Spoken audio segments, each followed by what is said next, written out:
금융 전과자에서 탈출하라. 신용불량이 사람을 나락으로 내몰 수 있다. 아무도 당신의 삶을 대신 살아주지 않는다. 생활 자체에 엄청난 고통을 주는 신용불량자란 굴레는 하루빨리 벗어나는 것이 최선책이다. 보통 금융기관에서 신용불량 정보를 등록할 때에는 등록일 1개월 전까지 본인에게 통보하도록 되어 있다. 이것을 사전고지 의무 준수 제도라고 하는데, 이 시기를 이용해서 등록 자체가 되지 않도록 막아야 한다. 하지만 불가피하게 이미 등록이 되어 있다면 최대한 빠른 시간 안에 벗어나야 한다. 혹 어떤 사람은 개인 파산 신청 제도를 생각하기도 하는데, 보증으로 인해 채무를 지게 된 경우가 이에 해당한다. 즉, 모든 재산을 정리해 빚잔치를 하고 채권자에게 선처를 구하는 것이다. 그러나 파산자는 각종 자격 상실은 물론이고 회사에서는 퇴사 사유가 되며 신원증명을 떼면 파산자라는 낙인이 찍힌다. 또한 법원의 허가 없이는 이사를 할 수도 없고 우편물도 직접 수령하지 못한다. 그리고 신용카드 사용으로 인한 파산과 면책은 거의 받아들여지지 않는다.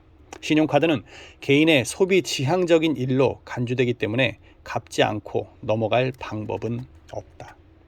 도망칠 방법은 없다. 일단 갚아라. 일단 갚고 봐야 한다. 물론 지금 당장 능력이 안 될 것이다. 그럼 이런 방법을 사용하도록 하자. 오늘 당장 은행이나 카드사에 가서 내 상황이 이러이러하다. 내가 돈이 있으면 진작 갚았을 것이나 이러이러한 이유가 있어 어떻게 여기까지 오게 되었다.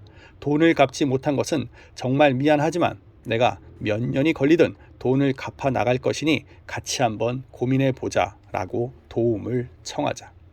은행이나 카드사에서도 고객이 갚겠다는 의지를 보이면 여러 가지 도움을 줄 수 있다. 비싼 연체 이자를 낮추어 줄 수도 있고 금리가 싼 다른 대출 상품으로 대체해 줄 수도 있다. 어쩌면 빚을 반으로 탕감해 줄지도 모른다. 은행이나 카드사 직원들이 마음이 좋아서 그렇게 하는 것은 물론 아니다. 아예 떼이는 것보다는 낫다고 판단하기 때문에 같이 고민하고 해결책을 모색해 준다. 그래서 1년이 걸리든 2년이 걸리든 그렇게 갚아 나가는 방법을 택해야 한다. 그래야 정상적인 사회생활에 지장이 없다. 이렇게 갚았다고 당장 그 전과가 없어지는 것은 아니다. 시간이 걸린다. 신용불량 정보의 내용에 따라 1년에서 5년이 지나야지만 자동 전산 처리로 삭제가 된다. 주로 개인들이 신용불량으로 걸리는 개인 대출이나 카드론의 경우 신용불량자로 등록되는 사유 발생일로부터 90일 이내에 해제하든지 혹은 대출 연체 등록 금액이 1천만 원 이하인 경우에는 해제와 동시에 삭제가 되고 1년 이내에 해제되면 1년이 지난 뒤에 삭제가 되며 1년 초과 시에는 2년이 지난 뒤에 삭제가 된다. 금융전과자의 굴레를 벗어난다는 것은 물론 힘든 일이다. 하지만 어차피 자신이 저지른 실수니까 결자 해지의 마음으로 자신이 해결해야 한다. 신용관리 요령 7가지. 첫째, 연체는 금물이다. 연체 정보는 금융회사끼리 공유하기 때문에 단 하루의 연체도 조심해야 한다. 특히 대출금 만기일은 잘 체크해 두었다가 실수하지 않도록 해야 한다. 이렇게 연체 기록이 있으면 신용 점수에 즉각 영향을 미치게 된다. 둘째, 현금 서비스는 받지 않는다. 만일 부득이한 경우 서비스를 받았다면 즉시 갚는 것이 낫다. 결제일에 갚아야지 하고 생각하고 있다가 막상 결제일에 다른 일로 깜빡 잊어버리는 경우에는 연체의 위험이 발생하기 때문이다. 셋째, 마이너스 통장을 만들어 놓자.